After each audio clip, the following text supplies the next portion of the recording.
and welcome to Focus on Parliament on Civic Space TV, brought to you by the Center for Constitutional Governance.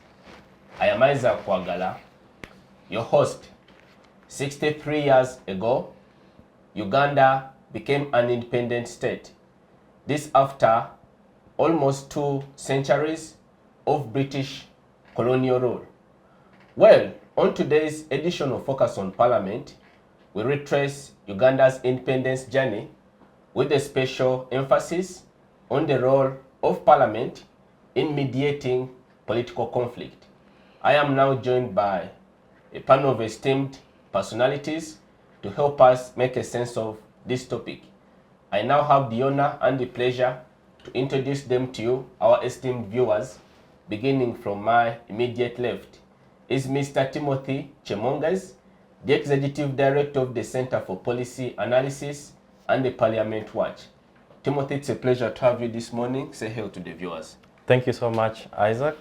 Good to be here, and thank you so much again for the work that Civic Space and CCG is doing to ensure that civic awareness, but also the Citizens Agency is strengthened. Thank you so much. Many thanks, Tim, for joining us. Next to Timothy is Mr. Tarwana Ernest, who is a lawyer and a social commentator.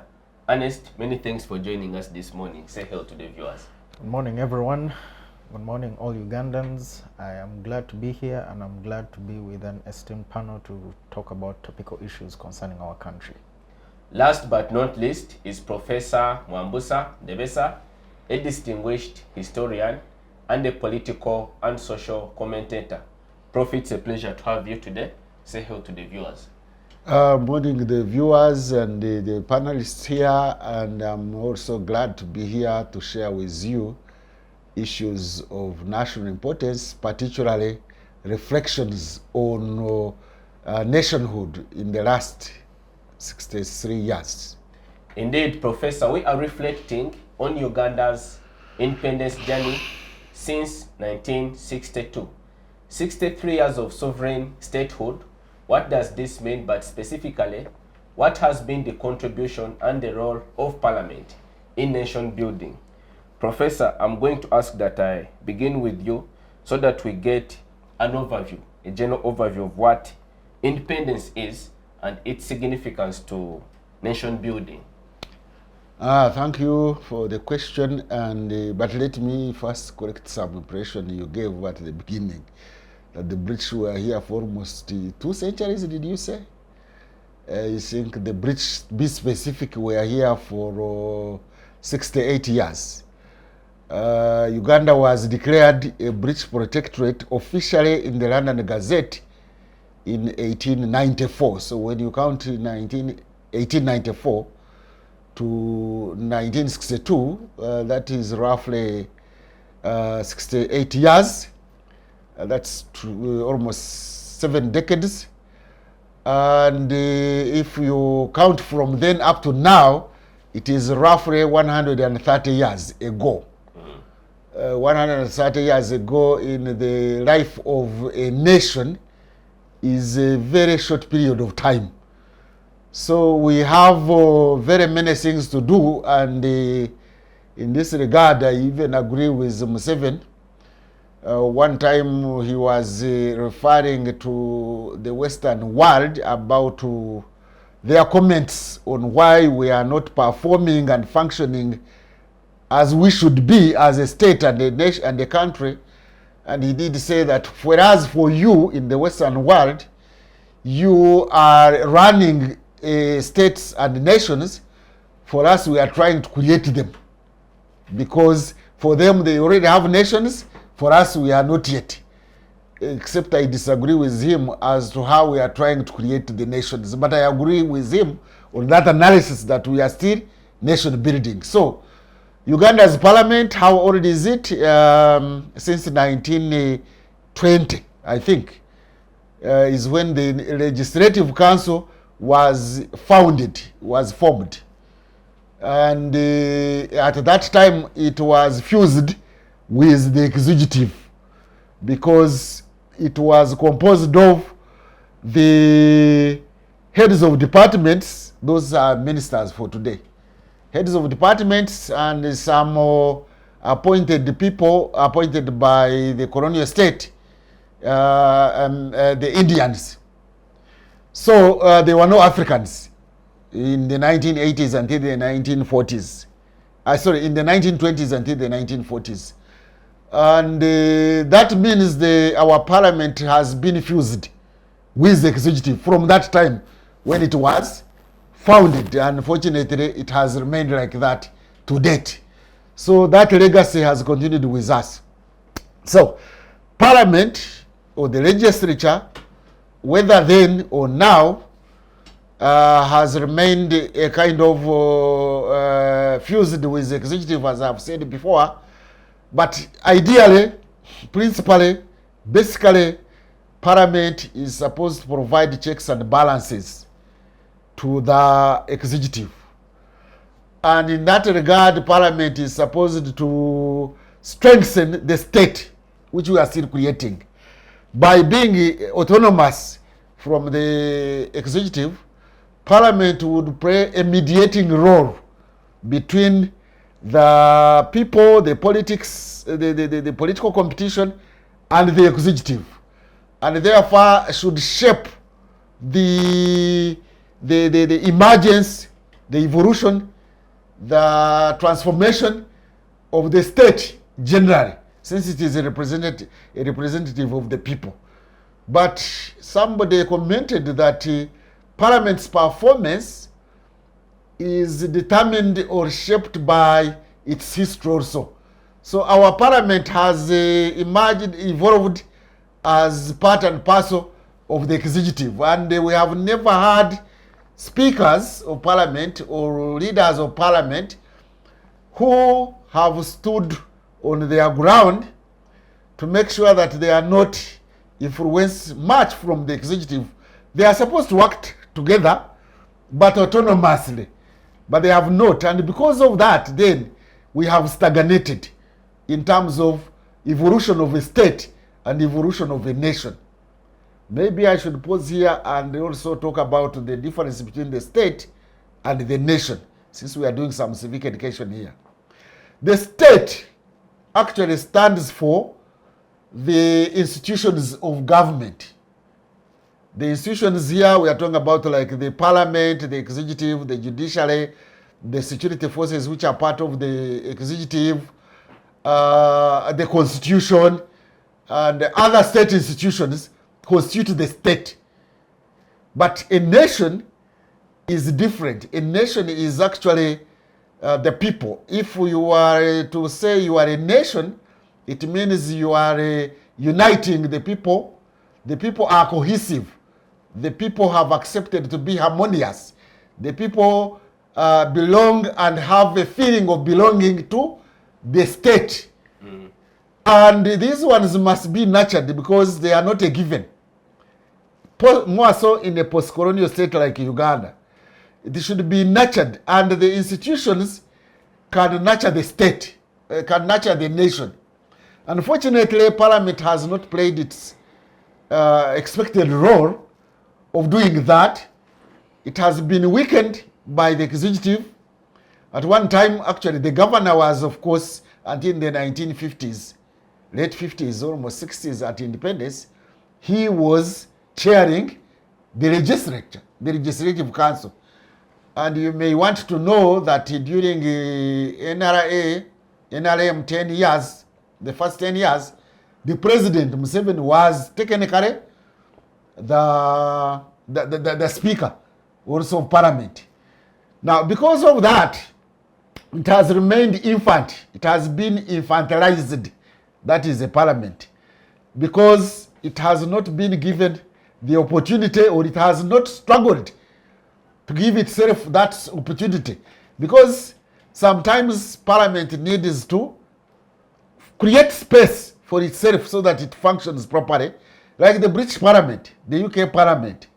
If you look at the history of England, you find that at one time, around 1660 or something like that, the executive then, the king, the monarch, was overbearing to the parliament.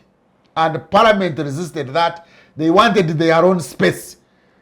And the king refused. And some people who have not studied the UK history may not know that actually at one time UK was a republic, was more or less a republic for about 5 years. The parliament, I think under Owen or somebody like that, decided to rebel against the king to allow them more space to exercise their power. And when the king refused, they actually instigated a rebellion and he was beheaded. Beheaded. And the king who came, whom they later restored, came on the terms of the representative of the people, that is the UK Parliament. From that day, Parliament has become sovereign. And because it is checking the executive and the judiciary, it has nurtured a strong state in UK. Ours is weak because it has been almost infantilized and made the arm of the executive, and therefore made our evolution of a state and a nation lag behind. And one of the examples which I can give as I finish this first submission is in the area of succession. I want to state that as we commemorate 63 years of independence, we have remained politically underdeveloped. I repeat, we have remained politically underdeveloped with a weak state and a weak nationhood. And we have a crisis of nationhood. In fact, Professor Ingram, who did research here and published a book in 1960 towards independence, his title of the book was The Crisis of Nationhood. And it has remained like that. One indicator of this crisis and political underdevelopment is failure in succession.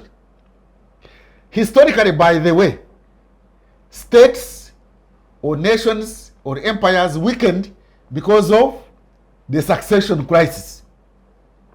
Until you resolve the succession question, you are politically underdeveloped. So kingdoms here used to be weakened by succession because they had no clear succession. What happens is that the princes would fight. In fact, in Uganda here, it was almost a norm that the reigning king had to eliminate all his brothers, all from different wives. Even when colonialism came here, Ankole kingdom was weak or had been weakened by succession disputes. That's why it was very easy to colonize Ankole. Similarly, in Bunyoro, just before Kabarega came into office, the last independent king of Bunyoro, had fought Kabigumira in order to come to power. So there was no succession norm or constitution, written or unwritten, in pre-colonial period. And it is like now, we don't have a succession, clear succession. And that one would be provided by Parliament insisting that we follow the constitution and we get good succession or smooth succession. Because we don't have smooth succession, we are politically backward. We are politically underdeveloped. Thank you, Professor, for that historical background. Tim, building on to that context, we are sure that Parliament has had quite a central role in the political Evolution of Uganda? Evolution of the country. 63 years on, under the NRM government, what is your assessment of Parliament's role in mediating political conflict? Thank you. Allow me start by really wishing the country a happy Independence Day, but also to congratulate the country upon the resilience for the many years that we've been able to realize. In terms of Parliament and its role in mediation, in its role and its mediation, first I should say that if you look at all the successive constitution, including the 1995 constitution, the primary role of Parliament is to protect and defend the constitution. Any other business comes after. Of course, much of that is encompassed in that role of ensuring that the Constitution is protected and defended. They are clearly provided for what their mandates look like and how they should execute them. Of course, Prof has provided us the historic perspectives and the journey that we've had so far.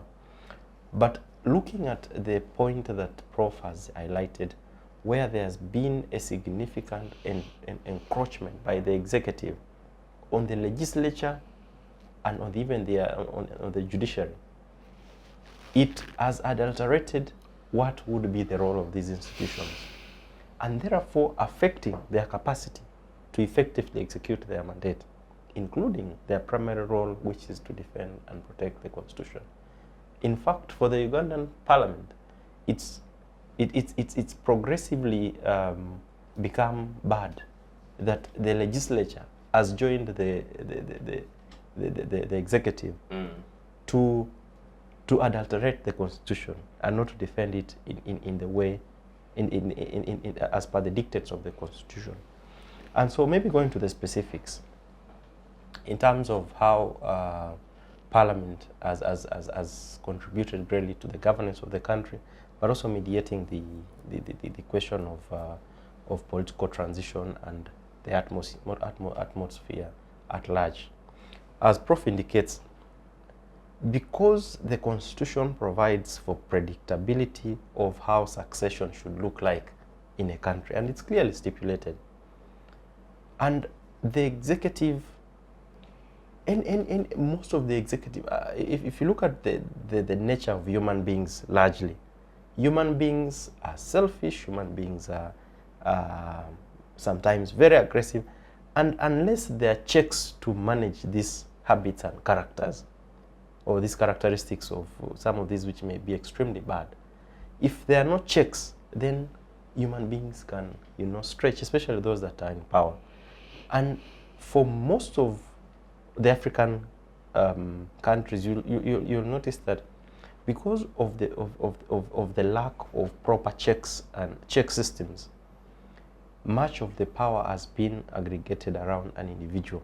A case, of course, in Uganda, where we today see that the head of state enjoys a lot of power, and there seems to be both constitution and all the other powers centered around him, and that the country seems to to be posed at where he stands, which puts the country in a very bad place, and has greatly affected how the predictability of succession of power should look like. Of course, having seen the amendments that we've seen, including the amendments of the term limits, the amendments of the age limit, and many of the other amendments that have happened, you'll agree that Parliament has played a significant role in undermining the Constitution. Now, because it is the cardinal role of Parliament to protect this Constitution, it means that the Constitution has left, it's at bare. It's a shell. There is really no one to stand for it. Even when you look at... Parliament should be. Parliament should be, but is it? Probably not. The other role, of course, if you look at the Constitution, again, gives the power to the people. But the people should also at all times ensure that they protect and defend the Constitution, the role which has been given to the people. In the current context, that has not been effectively realized. Even when people still have the mandate to delegate their power to the leaders whom they think should represent their needs and aspirations, we've seen that even those that have been delegated power, this could be members of Parliament or any of these leaders, and they have gone contrary to what the people want. The people have not come out very strong to put a strong defense, by whatever means, for most of these most of these changes, which ultimately, of course, have a smaller group of people. And so that window has also been greatly frustrated. And so the constitution as it is today is on its own. Detached totally from the people. Detached from the people, detached from the leadership, but centered on the executive. And again, when you look at the executive, it's not the broader executive, it is on the presidency. Because again, one of the other challenges that we see is the gradual death of institutions in this country. That we do have institutions headed by very capable individuals, but do not have the capacity to exercise their mandate. For some reason, these independent institutions have to check their heartbeat on what the executive looks like, on what the executive is thinking, what is the mindset of the executive. So that greatly frustrates the ability of the legal framework in Uganda to grow, but also more importantly, for the citizen to properly exercise their rights, but also their agency, which they delegate to the people. And so I think that when you look at Parliament today, specifically within the context of the 63 years which we've had, I think that there's quite a lot that remains to be desired, especially on how the governance question in Uganda looks like. Again, we've had the opportunity to, as Prof highlights, the history, and our president can only be good sometimes. There's quite a lot that our history can inform us where we are today. And so back to the question for me is to say that there's been very limited power that the legislature still exercises. And this may not only be unique to Uganda. We seem to see almost similar characteristics even within the region here. Kenya, for example, which is one of those very progressive democracies within the region here, the legislature has also been greatly hijacked by the executive.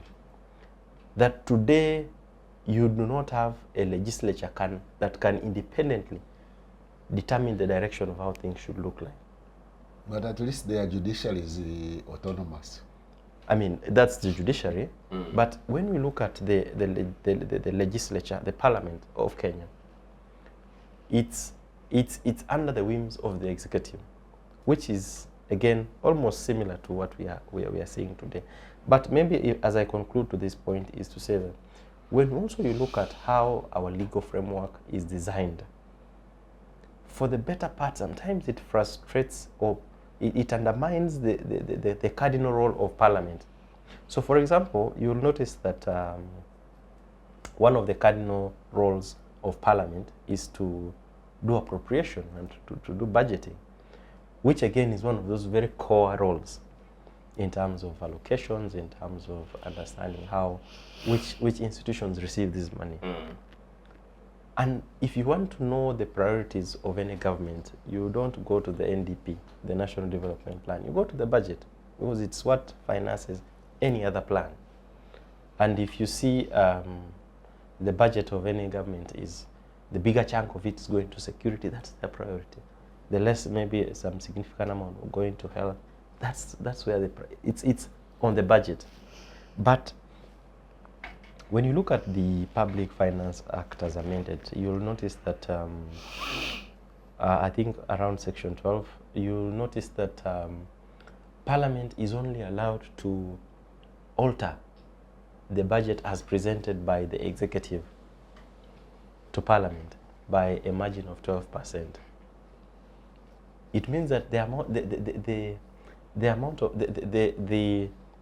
flexibility that Parliament has to even determine how some of this budget looks like is very constrained. And so what you can do is minimal changes, maybe get a few resources here and reallocate. But nonetheless, I think it's, so to that end, you find that Parliament is also caught in a conundrum in such a situation. bigger percentage of the business, again, that Parliament handles is government's business. And sometimes it is how the design of the governance looks like in the country. And so, nonetheless, I think that Parliament still has a role, which it has abdicated. Today we see the leadership of Parliament that is not only in bed with the executive, but it's so interested to push the agenda of the executive more than pushing the agenda of the legislature. Thank you, Tim, for sharing your thoughts. Ernest, 30 years of the 1995 Constitution, 63 years of Uganda's independence. I want you to draw a nexus and discuss what you consider is the principal challenge of Parliament in the realization and performance of its mandate. I would say that Parliament has, its main problem is that it has been hijacked by the executive, in that it's in a relatively young state that is still trying to find its footing in the grand scheme. We have a Parliament that before it even had time to realize its importance in nation building, the executive imposed itself. So for the most part, we have a country that is still struggling to find itself, still struggling to find its core values, its essential, basically the crux that makes it as a country. And the executive has already imposed itself, and it's not like the executive is willing to even release Parliament to have its own independence. So you have a country you have a country rather that exists in a situation that is both of its own making and not of its own making. When you say its own making, you Yes. mean the country has directed that pattern of events to happen, the current reality? I mean, we are active participants in this situation. We can actively demand more from our Parliament, but we do not. Yes, we can constantly claim that the executive has power and we cannot do much, but we, through our own voices, can try and hold Parliament to account, but we do not. If anything, we delegate our ability to do that to other people, and I mean that's a high price to pay. It's not every single Ugandan has a power to hold their Parliament to account. I will borrow from Southern Africa, where their Parliament is the Parliament of South Africa and Botswana, called a kotla. I'm not pronouncing it right, but it's called a kotla, and the translation is sort of to mean that it is a coming together of people. In this coming together of people, they're supposed to discuss matters of national importance. That's how they perceive their legislature. In our instance, this was something that came from the colonial government. We have not tried to indigenize it. We have not tried to see it from our own local perspective. So, in that regard, we have delegated that power to who we term as elites. Yet this is a Uganda for everyone. It's not a Uganda for just people who are educated and can speak the Queen's language in a better way than others. So when you look at it from that perspective, we have also dropped the ball in terms of demanding more from our Parliament. Professor, what could be the problem of Uganda's Parliament? Because some observers say that the ghost of 1966 hasn't left us, where the then executive prime minister abrogated the constitution, suspended some institutions of the state, abolished kingdoms, and installed himself as a president. So in effect, he took most of the institutions of the state captive, and from that day we have had an imperial presidence in the country. Is that the continuing pattern, or in the context of the NRM government, it is on account of other factors? Thank you for reminding me about the issues of the historical trajectory that our viewers may need to get. 1966, the then Prime Minister Milton Obote abrogated the 1962 constitution, and the parliament looked on. In fact, they didn't even look on. The executive presented a draft in their pigeonhole, and the executive asked the parliament to promulgate the new interim constitution, even without reading it. So you can see that the parliament then relegated its responsibility to the executive. And then the 62 constitution was abrogated. You mentioned about the abolition of the kingdoms. Basically, the kingdoms were abolished by the 1967 constitution, not 66. But nevertheless, the 66 constitution was interim. Then Parliament sat as a constituent assembly and discussed and passed the 1967 constitution.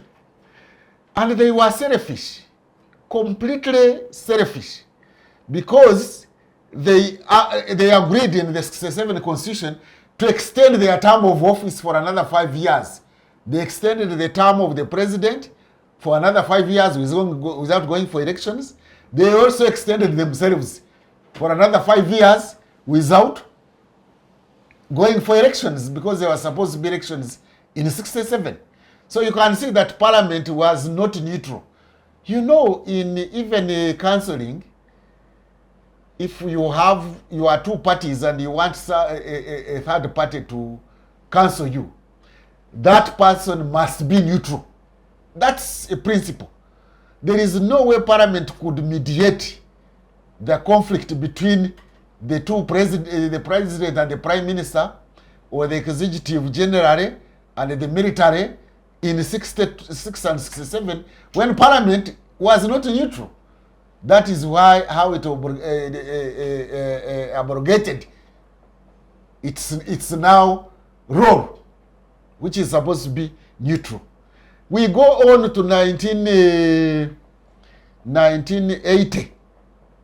I think the Parliament then, the 1979, during the rural days, Parliament tried to be itself.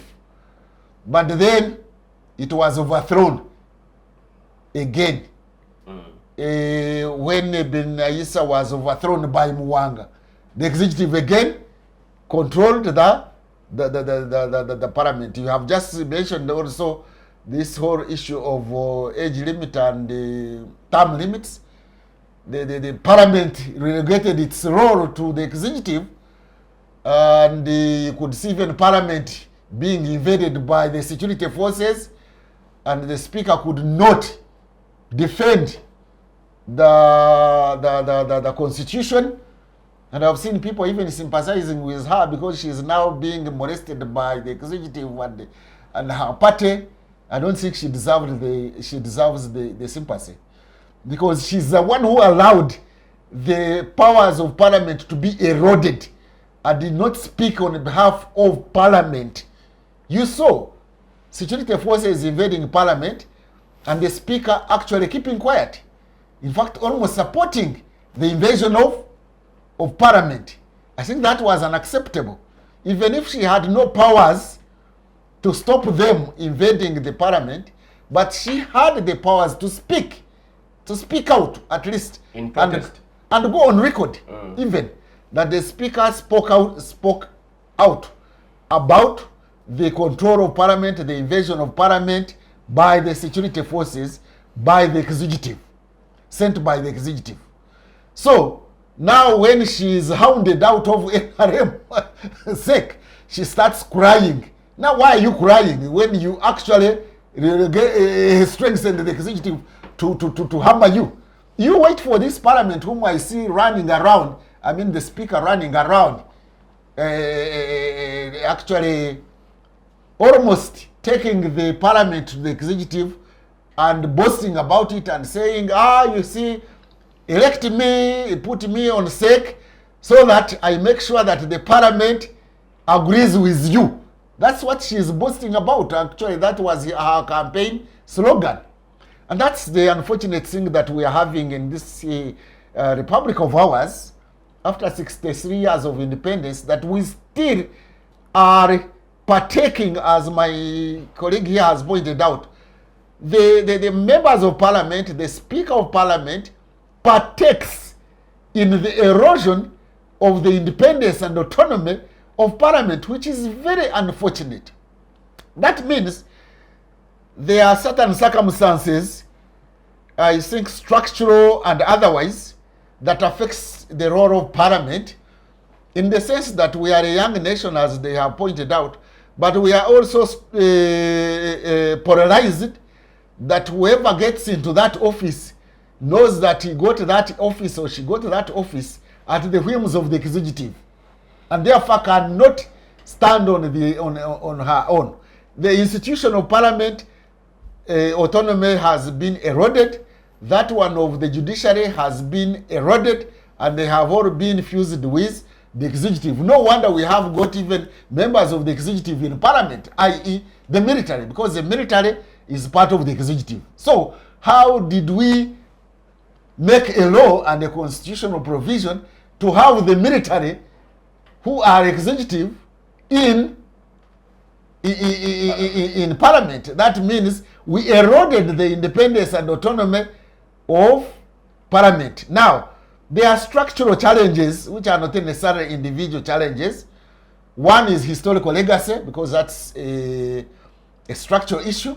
The historical legacy which we have talked about, that our parliament's history has been that of being part of the executive and its powers eroded and weakened. But two, also, that we are so divided, we don't have a nation. We have a crisis of nationhood. Whoever comes to parliament looks at him or herself alone, and maybe the constituency where one comes from. I have argued here before, I think in the last segment, when we were discussing the issue of Honorable Segona and the NUP question. And me, contrary to my panelists, I was saying that, you see, Segona, Honorable Segona, is supposed to have been a flag bearer of NUP. Not a flag bearer of Busiro, but a flag bearer of NUP. And therefore NUP has powers. You know, it has powers over him. Unless he just stands as an independent, that's when it is only the powers that are with the electors. So, what we are saying here is that members of parliament have failed to realize that they are not delegates. They are members of parliament from that constituency, but representing Uganda. But we see a situation where most members of parliament, like in our case, but even in the past under UPC and now under NRM, members of parliament are representatives of the ruling party and the president to the people, when it should be the other way around. So they think that they owe their existence to the executive. No wonder when, for example, the Speaker of Parliament is being elected, like we saw how the current Speaker, Anita Mongo, was being elected, the President had to be in Kororo to oversee what was going on from the sides. But people may think that he was on the side. No, he actually had more powers, invisible powers, there than all the MPs combined. Because those from NRM were fearing to do what he didn't like. They knew what he liked. And therefore, more or less, it is President Museveni who elected the current speaker. And the current speaker has even said it before, that she owes her existence in parliament to the president. No wonder she knelt before the president. A whole speaker, a head of an organ of the state, part of the state, to show that humility, not humility even, to show that subservience, that you can practically, graphically, openly, publicly kneel before another head, another leader of another arm of government. It is, you know, kneeling down is a sign of subservience, isn't it? Of subservience to the other one you are kneeling down for.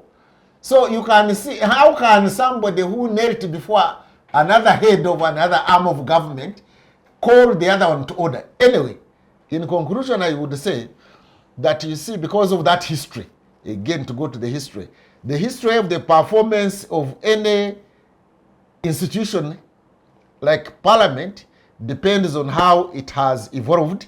But I think also it boils down to the crisis of nationhood, the challenge of nationhood, that you owe your existence, your political career, your political position on the head of state, because the head of state has the security, has the army, and therefore I think the executive, especially the army, is still the strongest institution of government, and it is used to erode the other institutions of government, and so it will also determine the succession.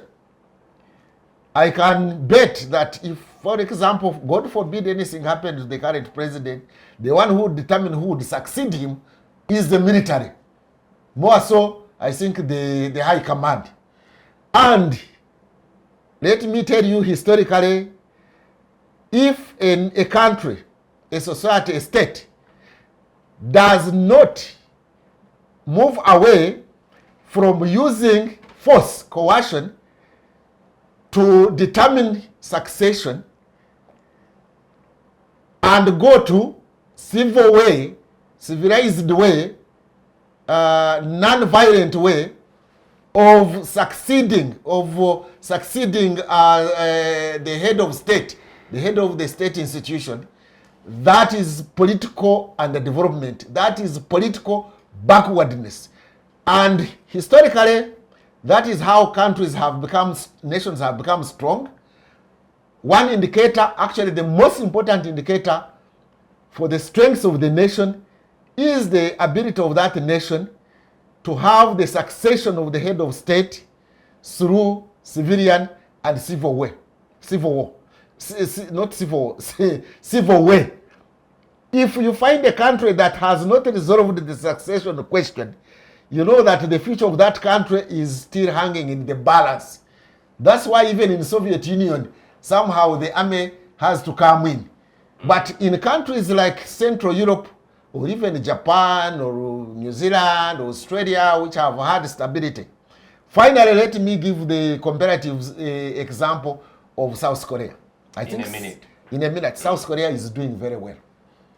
And no one, it is the 10th now strongest economy in the world. But even state-wise, it has become strong. So the parliament of South Korea defied the action of the president, who was violating the constitution by trying to actually abrogate the parliament, like Obote did in 1966. Parliament defied him, and then went to meet. Fortunately for South Korea also, is that when the army was sent by the president to disperse parliament, the army also exercised its autonomy and refused to disperse parliament. And instead it is a president who was removed. What is the consequence of that? South Korea stabilized and it is moving on. It is the 10th strongest economy in the world. Before we know it, it might be the 4th strongest economy in the world. Why? Because it has managed to contain the powers of the executive, that is their parliament, and 2, its institutions of governance have managed to be autonomous. Focus on Parliament takes a short break. Do stay with us. We'll see you back. Digital rights are those human rights and legal rights that allow individuals to access, use, create and publish digital media, or to access and use computers, other electronic devices and telecommunication networks. Digital rights include a right to freedom of expression, information and communication through technology, a right to privacy and data protection, a right to credit for personal works, a right to universal and equal digital access, a right to identity, a right to anonymity, a right to be forgotten, and a right for protection of minors, among others. The state's digital rights are frequently violated through various unfair actions, for example, blockage of websites and social networks, theft of credentials, unauthorized use of people's data for personal gain, privacy intrusion, online censorship, arrests and intimidation of online users, internet blockages, and the proliferation of laws and regulations that undermine the potential of technology to drive social, economic, and political development worldwide. It is hence every citizen's responsibility to respect rights of other digital users and to speak out or report to the responsible parties when one's rights are violated. Welcome back. Glad you're still watching Focus on Parliament on Civic Space TV. In this segment, we continue examining the role of the Parliament in the mediation of political conflicts in Uganda. This, of course, in the context of the 63 years of Uganda's independence. Timothy, let us now interrogate deeper the provisions of the 1995 Constitution, which provide for some sort of mediation mechanism between the various institutions of the state. We understand that what underpins our Constitution in a political sense is the principle of separation of powers, where it is contemplated that we have independent but harmonious arms of government working together to ensure stability of the state. What is your assessment of that principle in the context of the 1995 Constitution?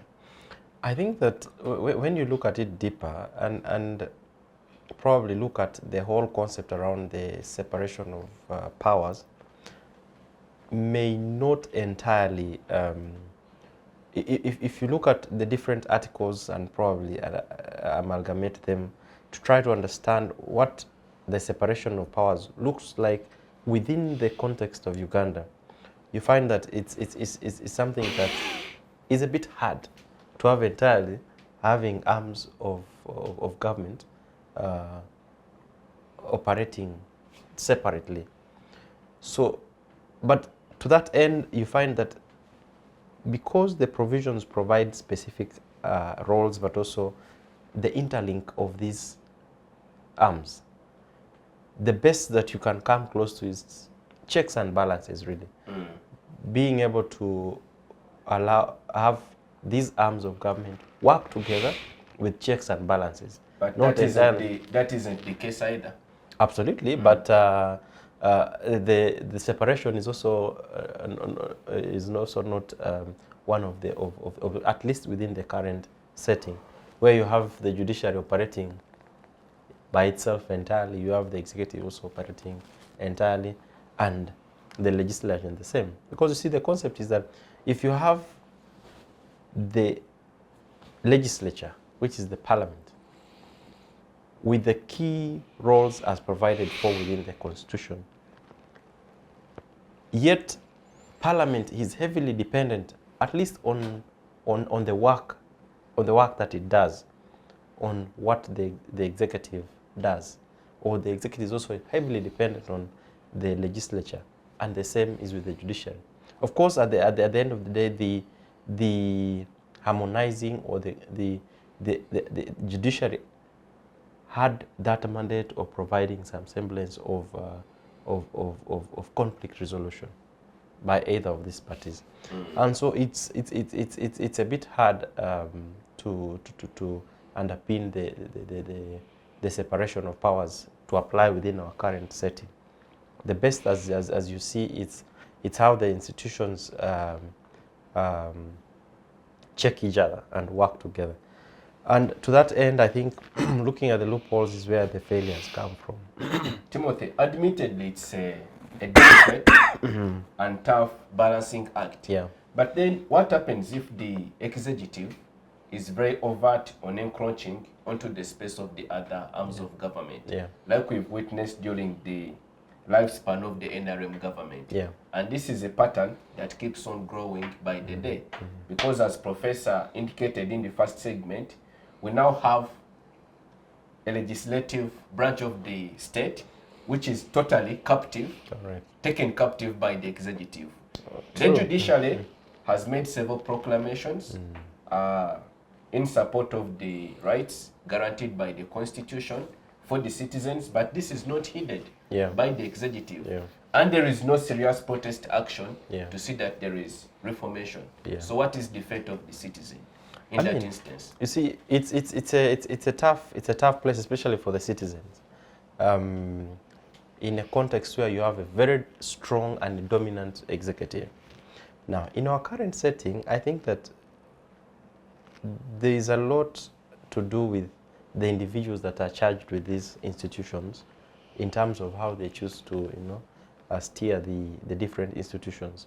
So you'll notice that in the 6th Parliament, the Right Honourable Wapakabulo, then, who, the Parliament that has been referred to as Parliament that in one way or another attempted very, very firmly to protect the gain of the 1995 Constitution by standing very firm to some of the decisions that the executive wanted. But also, I think, looking at it from the other side, becomes one of the most progressive parliaments that supported the executive to realize its mandate in an objective manner without being suppressed.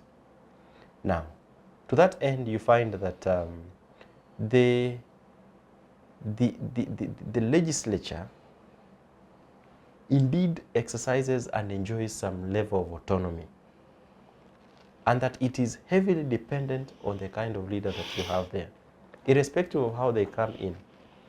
I think that in the current setting, we find that if you had a strong Speaker of Parliament who understands and properly recognizes the powers, the mandate they have, I think they're able to stand against a significant number of threats or proposals that ideally go against the Constitution. The same thing goes with the judiciary, where you have the Chief Justice with the security of tenure and all the other things that come along with many of these offices. And so for me, it speaks to the fact that the checks and balances are inevitable. Separation entirely is not a good option for any democracy. And so these institutions ought to work together without necessarily adulterating their mandate. And because you find that the individuals that are either elected or appointed to head these institutions, for the better part today, must align to the interest of the executive, it means that these institutions are greatly compromised. And so you will find that the Speaker of Parliament, who ideally should be able to be very firm in terms of steering the direction of Parliament, for survival purposes, will have to lie low and allow the wheels of the executive to go through. The same thing seems to reflect in the judiciary. And so for me, I think it's to the extent of the kind of leaders that you're likely, you should have in these positions. Of course, ultimately, the desire is that the citizens' agency is strengthened, so that then you have the people's say being reflected in how the governance of the country is handled. Thank you, Tim, for your thoughts. Ernest, is it really an issue of the leadership that we have in place steering these institutions, or rather it's a question of the political culture that we have adopted as a country over the course of the last 63 years of independence? More often than not, a culture informs the leadership. So it is intertwined. If you exist in a society where we do not interrogate ourselves as much, then that will inform the kind of leadership we have. If you have a culture that is still thinking in terms of survival, that will inform the kind of leadership that comes through. A leadership that is only thinking in survival mode. It's not thinking in a sense that it wants to thrive. It's not thinking in a sense that it wants to create a society with a collective culture, with a collective identity. So more often than not, it's a case of both informing each other. So if the leadership comes from a culture of survival, then that will also reflect the society they come from, as well as also entrenching that kind of mindset. So if I'm to borrow from French society before the revolution of 1789, you'll find that one of the aspects that led to that revolution was the rise of a middle class and a rise of intellectuals. And these both created a desire for French society to think beyond individuals who claim to have a God-given right to lead. This was a society which was thinking in that there should be certain values you should have beyond just thinking about surviving, thinking about the next day. Our people should think more for themselves, should think more about what they want. And obviously with the likes of Voltaire, Montesquieu, and Jean-Jacques Rousseau, there was this idea that our society should strive for more. So when you have such a society, obviously one way or the other it has to reflect in a leadership, and it will create an agitation for more. And if you're to compare that with us, our society as a collective has had moments of agitation, but obviously this has been suppressed. But the thing about ideas is that ideas cannot be crushed. Ideas live on as long as there are people who rhyme with said ideas. So to cut the long story short, yes, our leadership has dropped the ball, but also it reflects how our culture as a people are. Our culture has not yet looked at Uganda as a collective idea, an idea which should feel innate and not borrowed, an idea which should strive for the betterment of Ugandans, both in a political realm and a social realm. So as long as we do not develop this collective sense of Ugandanness, we will constantly put through leaders that only think in form of survival and not think in form of the idea of Uganda as a whole. Thank you, Ernest, for those viewpoints. Professor, this is particularly important, and I'm going to field the same question to you. Maybe I just need to vary it a little bit. Why? It is because when President Museveni was spearheading his 5-year Bush struggle, which ultimately catapulted him to power, his self-stated primary goal was the restoration of democracy in the country. Among others, he had, I think, a 10-point program, but that was the primary goal. 40 years on, and of the 40 years, the total 63 years of independence, he has had a huge chunk of 40 years as a president of a sovereign republic. But we seem to be taking a backward trajectory in terms of our political development. So is this necessarily a question of our political culture, or it is a question of the poor leadership that we have? I think stating that the goal or why the NRM went to the bush was democracy is just appropriating the concept, appropriating the idea of democracy when actually your intentions are different. I think that was just appropriating, because democracy, if you have to disaggregate that and unpack democracy, it has elements like separation of powers, rule of law, justice, participation, accountability, and the like. And we don't see them being practiced on the ground. Regular and free elections, but at one time Museveni openly told us that he didn't go to the bush as alleged because elections had been rigged, but because of other reasons. He's the one who said it publicly. So we have a challenge that we have got a constitution, a liberal constitution, but in practice we are practicing something which is illiberal. There is a liberal constitution on the surface, but underneath we have illiberal practice. To use the Jesus' words, we have old wine in new bottles. The ideas are still undemocratic. illiberal. But the bottle we have, which is the constitution, is liberal. And as Jesus put it, if you put old wine in new bottles, it will break them. What we are having is a breaking of the bottle. Because there are old ideas of political patronage, of cronism, of tribalism, of nepotism, of dictatorship, of authoritarianism, of aristocracy, and things like that in a new bottle, which is the constitution. And it is not working well. And that is why I'm saying we have a crisis of nationhood. As my neighbor has put it here, that collective mentality, that collective attitude of working for the public good is not yet there.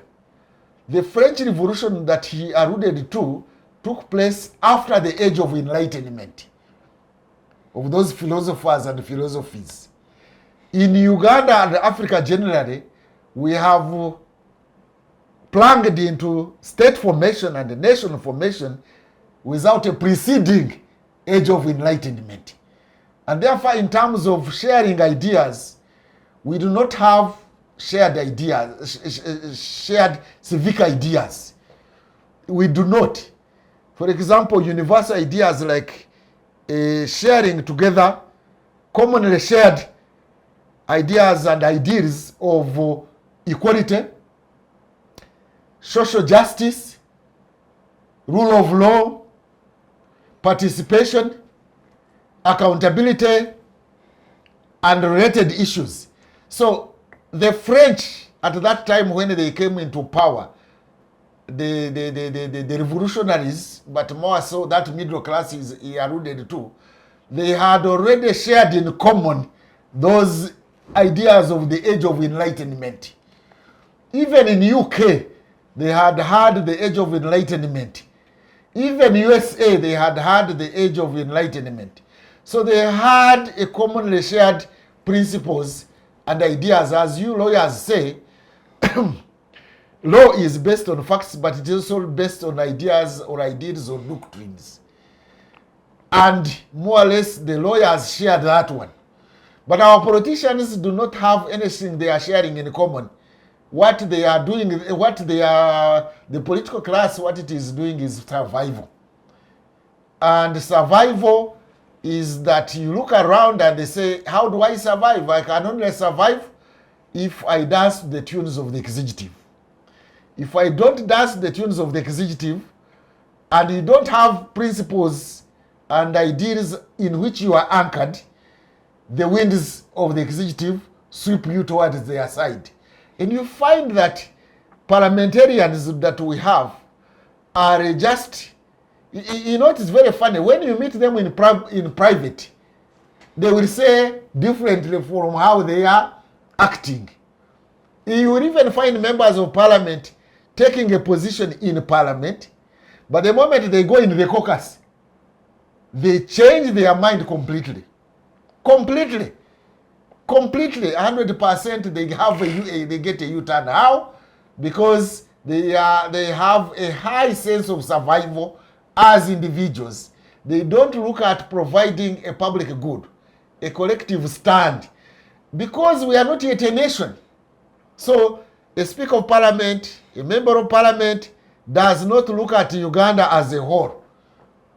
Does not look at Project Uganda. They look at project themselves, maybe at best project my home community, not Project Uganda. So Project Uganda is not yet imbibed in our psychic, in our psychology, in our values. And Project Uganda today, in my opinion, cannot be based on ancestral ideals and values. No. Because those ancestral cultural ideas, we can't share them in common as the Western world did. No. We have to base it on civic ideals that are of universal nature. For example, during elections now, in these campaigns you have and the manifestos, there is almost hardly anybody talking about those ideals. They are not talking about equality. They are not talking about social justice. They are not talking about separation of powers. They are not talking about participation by all citizens. They are not talking about accountability. They are just they take advantage of what is happening in one area. If you go to the fisheries area, you talk about fish. When you go to those people who have minerals, you talk about minerals. When you talk about some people who have ghettos, you talk about ghettos. When you go to an area where they don't have cows, you say we are going to give you cows. So we are not talking about in our manifestos things that cut across, that are of Ugandan nature. Let me give an example now that we are talking about parliament. I have watched parliament sessions, by the way. There is that period when they talk about, when they are given, is it on Tuesday or whatever, they talk about issues of national importance. Have you watched?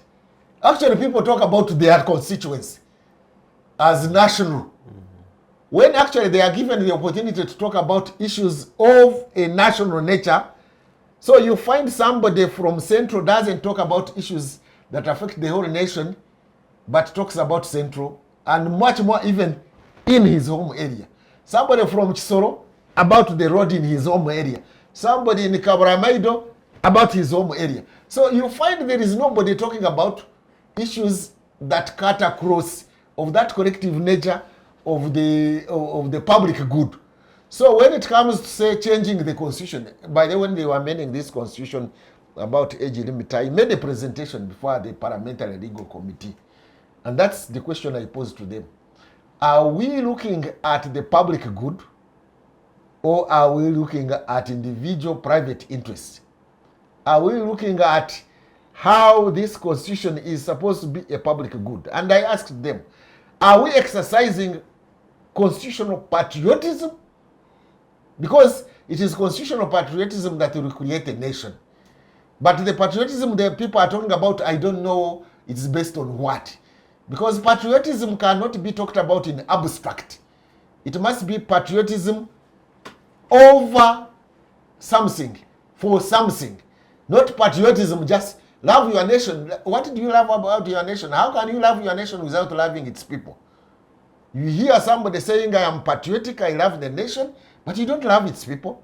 When they are suffering, when they are being brutalized, when they are being beaten, like you saw the journalists being beaten, you saw the opposition members being beaten, at times being killed, and you see somebody not having empathy for them. Simply says, let them be beaten, we shall actually beat them more. The Minister of Justice recently made a statement to the effect, Minister of Justice and Constitutional Affairs, we are talking about the Constitution. He said, if the opposition doesn't keep quiet, we are going to make them quiet. Before that, you had the Minister Anita saying that, Turinamaje, we have the military. You had the late General Tumwine saying, the police will shoot you, have the right to shoot you. You had previously the Secretary General of NRM, then Kasure Lumumba, saying, the state is going to kill your children. And people are saying those statements with ease, without giving them any form of consideration or any form of sophistication or any form of sensitivity. You know, our politicians are not very sensitive. We had the CDF saying that we have Eddie Mutwe in my basement and teaching him Runyankore. Not sensitive about those issues like teaching people Runyankore when somebody is a Muganda. We need to be sensitive. And before that, we were not sensitive and we paid the price. Like UPC was not sensitive about the Buganda affairs and feelings of Buganda when they abolished the monarchy and even called Bulange, the seat of the monarchy, they called it Republic House. That was being insensitive. So politicians out there who are listening to me should be sensitive about this nation, Uganda, this country, Uganda, because it's not yet a nation. We are creating a nation, and we should be sensitive about injuring the dignity and psychology of people, because people can fight over dignity. People don't know that people can fight over dignity. And in fact, dignity can cause one to be emotional and fight back more than even if he loses something material. See, man does not live by bread alone, as Jesus put it. We also live by dignity. So attacking my dignity, violating my dignity, debasing me, that you are nothing, we can beat you and celebrate it, is not what should be celebrated at independence 60 years down the road. So Parliament, the political class, the military, who have the powers to shape issues, should aim at creating a nation through supporting public goods, collective goods, as he has pointed out, but should also be sensitive about other ethnic groups and other religious groups. Because if you abuse them, if you attack their dignity, if you injure their soul, they are likely to push back, and they push back in a bad way. Because you might be laughing today, but tomorrow you may be crying. Nobody wants that. As President Museveni says it, and I will say it here again, that I support him, whereas the Western world is running states and nations, Africa and Uganda in particular, we are creating nations and we are creating states, and we must be sensitive about the dignity of our fellow community members, because we are a community of communities and we are not yet one identity. Thank you, Professor, for those reflections. I must appreciate you, my panelists, Mr. Timothy Chemonges, Mr. Tarwana Ernest, and Professor Mwambusa Devesa for your able participation on today's edition of Focus on Parliament. Many thanks to you, our esteemed viewers, for your time and for watching. That's all we had time for today. See you next time and be blessed.